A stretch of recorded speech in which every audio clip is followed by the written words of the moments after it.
Ben, you made me hate the Winklevoss twins in The Social Network. Yeah. How did you reassess all this? How did you actually come back to it? You know, I got to tell you, when I wrote Accidental Billionaires, which became The Social Network, I met them. I thought they're the bad guys. You know, Mark Zuckerberg's the lovable nerd. But about a year and a half ago, I read in the New York Times that they were Bitcoin billionaires. Yeah. And I called them up. I sat down with them. I was never really that interested in Bitcoin because math makes my eyes glaze over. The word blockchain is the most horrible word ever invented. But I met with them, and they started to tell me this crazy story, and it made me reassess who they were. These guys speak 5 languages. They, are Latin scholars. They can code almost as well as Mark Zuckerberg. And they had some ideas that may have been part of what became Facebook. Well, you need to revise that scene in this. I like Larry too. No, that scene in The Social Network is exactly right. So they were that dislikable, but neither. I don't think. Well, Larry here's came what they are. Either. They're guys who wore suits to class. They walked into Larry Summers' office wearing suits. Okay. That scene Larry Summers said was exactly right. Andrew wants to wear a coat every day in here. And Andrew probably wore suits in college, right? No, I don't know. You want to wear one? I'm happy to wear a suit. I want to know, though, how you got a meeting with them. Right, did they take your call? Yeah, after writing his first book. Here's what I love about the Winklevi, and right now I'm the 3rd Winklevi twin, so I can say this.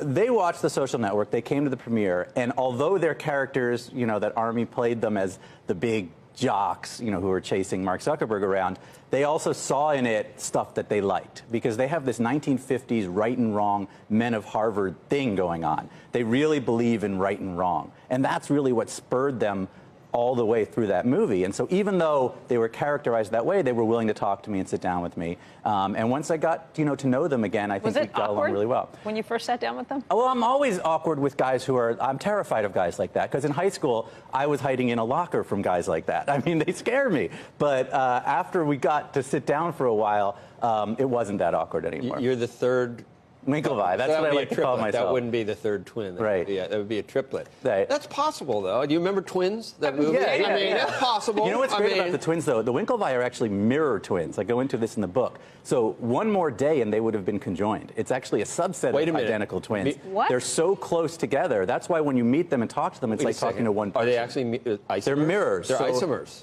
So if one person has a mark on the left hand, the other one would have on the right. No, that's an isomer. That's very cool. Yeah, it's really cool. So that's why they're like one person when you talk, and that's why they were such good rowers. Is they're identical, but they are opposite. That is so cool. one's lefty, one's righty. Interesting. Isn't that cool? Yeah. You're going to learn a lot in Bitcoin Billionaires. I start reading it now. Do you mind? No, but listen, you can read it right now. Bitcoin also, it thrilled me when I wrote this book. I knew nothing about Bitcoin. I watched the stock. Like everyone else, I was sad that I was not a billionaire because I knew about it at $5. The twins bought 200,000 coins at $7. And then they dove headlong in. So when it reached 10,000, they had $2 billion. Do they still have all 200,000? They are big believers in Bitcoin to 250,000. That's what they say. So they kept it? So they held on to, I believe, most, if not all of it. I don't They wrote it down, though, from when it was at its peak. They had to write. What's amazing is they wrote it to 20,000, where they had $4 billion, down to 2,000, where they had less than $1 billion, but now it's back at 8,000. But forget the price for a second. What did you learn about Bitcoin and whatever it is? And that's a great way to get into it. The price is not indicative of Bitcoin. Right. Bitcoin is the future. I believe that crypto is the future. We're not going to be walking around 25 years from now paying with little strips of paper from a leather wallet. I mean, like medieval peasants bartering for things. Everything's going digital, and crypto money that's backed by math and not a specific country makes sense. We live in a world where you want to send $1 to someone in India in 5 seconds. The way to do that is something that doesn't have an authority in the middle. Crypto makes sense. I can text you it's also a coin. a way to do it if you want to do a drug deal. Well, that's where it all started, and that's where you're going to have governments that are going to have to decide whether they allow it, because it's money that's not controlled by anybody and not eventually not traceable. That was the idea. And originally it was all drug dealers buying stuff on Silk Road, and that's part of the story. But that's where the Winklevi come in, because they're not those guys. They're the guys in suits, the guys that Larry Summers wants to throw out of his office. They walk into this story and they see this world of drug dealers and gun people and all these people doing bad things with Bitcoin, and they say, well, let's try and make it a part of the New York financial system. I got to ask you about a news story that's in crypto world today. I don't know if you saw this. This is the Financial Times saying that Facebook held talks with the Winklevoss twins over a new currency. A secretive unit of the social media company has been working for more than a year to create a currency.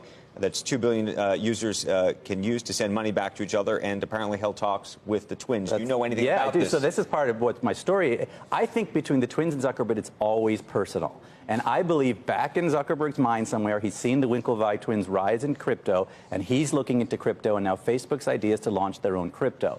And so who do they have to reach out to? What's interesting is now the twins know more about this than Facebook does. So they're one of the people that he has to go to get into this world. It's really wild, but I really believe it's this personal Shakespearean battle that goes all the way back. You think that Mark Zuckerberg literally says to himself, wow, the twins are doing this, I got to get into this? I believe somewhere in the back of Mark's mind, he's sitting there with that in his mind. I really and truly believe it. And I know the Winklevoss wake up every day thinking about Zuckerberg. Well, so that was my question. I'm sure the twins wake up thinking about Zuckerberg. Right. The question is, does Zuckerberg wake up in the morning thinking about the twins? I believe he does. I believe for Zuckerberg, this is a personal thing going on. Now, it's a small part of it. Obviously, he's thinking about world domination because that's what Zuckerberg really wants. And we'll get into that later, I'm sure. But I think that Zuckerberg built Facebook to be the monster it is today. I don't think it went off course. This is the course. And I think that a crypto is the next step in that. So if Zuckerberg is thinking about it, why not Elon Musk? Why not Satya Nadella? Why not Tim Cook? Yeah, and you know what? Elon Musk is someone that people have thought may have been one of the founders of crypto. Everyone's trying to figure out who created crypto.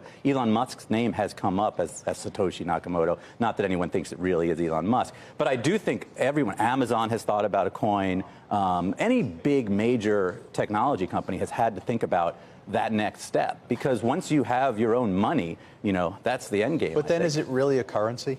Well, it is. It's a currency if we believe it is.